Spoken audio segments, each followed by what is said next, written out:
guyyaan gammade sittini madda kuni haasaa mataa isaatiin ogeesse gaafa ni Saudi Arabiyaa irraa Itoophiyaatti deebi'u. Gaafa dhaqee gadda.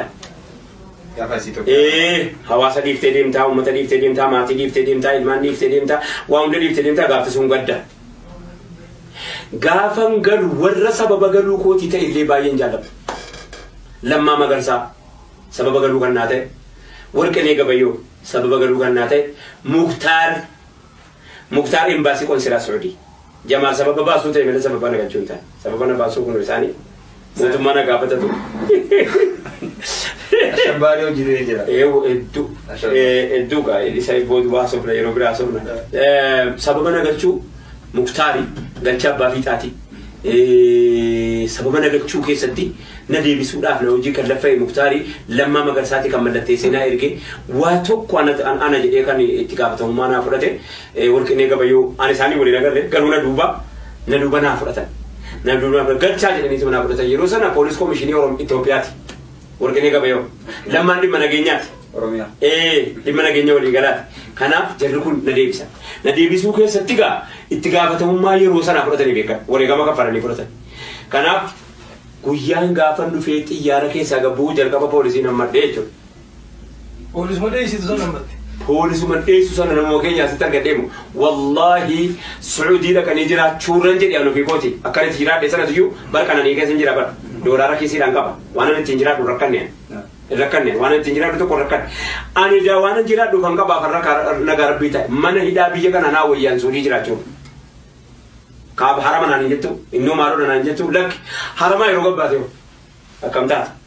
Kanaaf biyya kana wayittiin jiraatu irra na gammachiisa waan ta'eef maatiitti yeroo deebi'ee biyyatti as deebi'u waan guyyaa akka gaafa sana gammadeen qaba. Guyyaa lammaffaa immoo abbaa kootiifanii arrani maqaa isaanis na hin himne takka jara keenyaafanii maatii kootii fi aayyoodhaa abboodhaafiin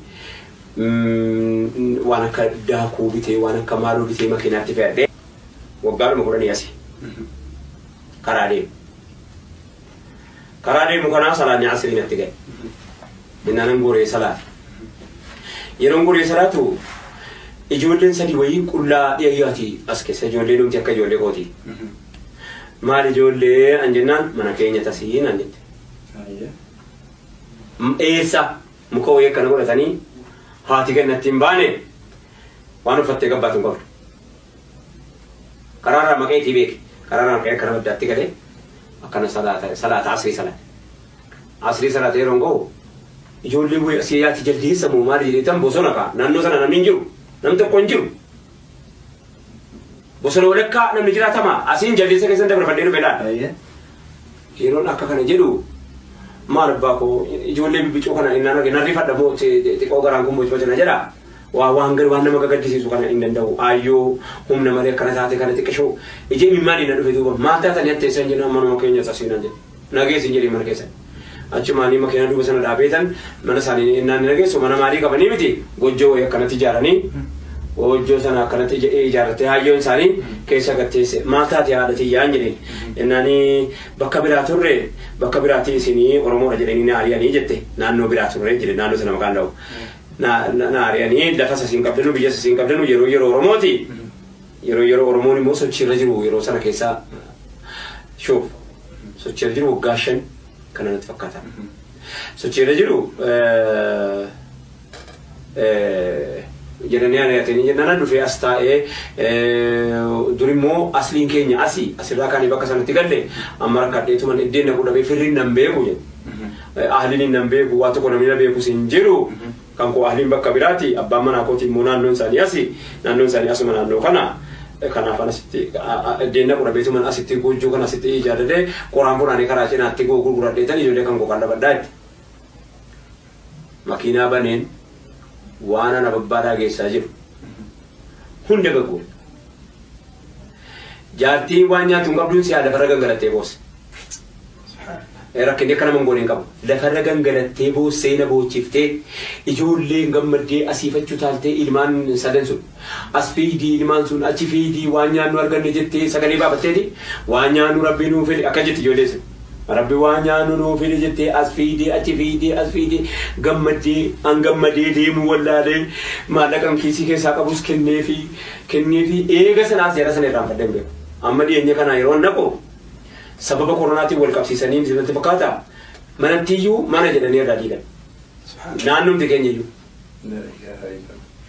Goojjuma sanuu irraa diigan. Mana ijaarree fi as galtiin jennee achi galtiin jennee otoo hin barbaadu eessa galti yeroo naqu mucaanii si waggaa ja'a qoraan bira teessi.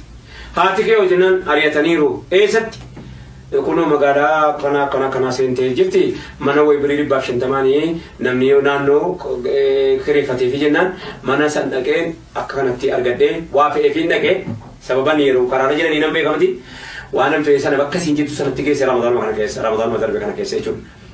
Geessee fi akka kanatti sababa gammachuu guyyaa lamman kana keessatti gammachuu qaallittiin sun gammadde sana ammallee taa'ee hin gammade. Akkasii ijoolleen sun gammadde sana ammallee taa'ee hin gammade. Ammallee raahaan ta'e uffatan fuudhee dhaqe. Mee uffata dhiiraa afaan gabbuusee bara. Carqii dhiiraa fa'a. Mee maalitti gootu ani beeku bara na wallaalee bara. Wallaalee kenneen aara galfadhee gammachuu simmoo argee farankaas kennee fi aara galfadhee biraalee. Waan guyyaa kana keessatti guyyaa lamman kana leettuu gammadee jira. Guyyaan sadaffaan gaafan akka jamaa jedhu hursoodha ba'u. Annan du'a jedhee bahee Oromoodhaaf hin du'a jedhee bahee jennaan Rabbiin duutu jedhee na deebisee jennaan hursoo ji'a 9 hidhamee gaafan achi bahee dhaqee baabura Dirreedawaarra darajjee tolaa itti gaafatamaa OPDOoti birii 260 kennee barsiisaa keenya beeke OPDOodhanni. Birii 260 kennee uffata muqullaan jira faatikii naa kenne faatikii waraanaa. Faatikii waraanaa isuma uffatu.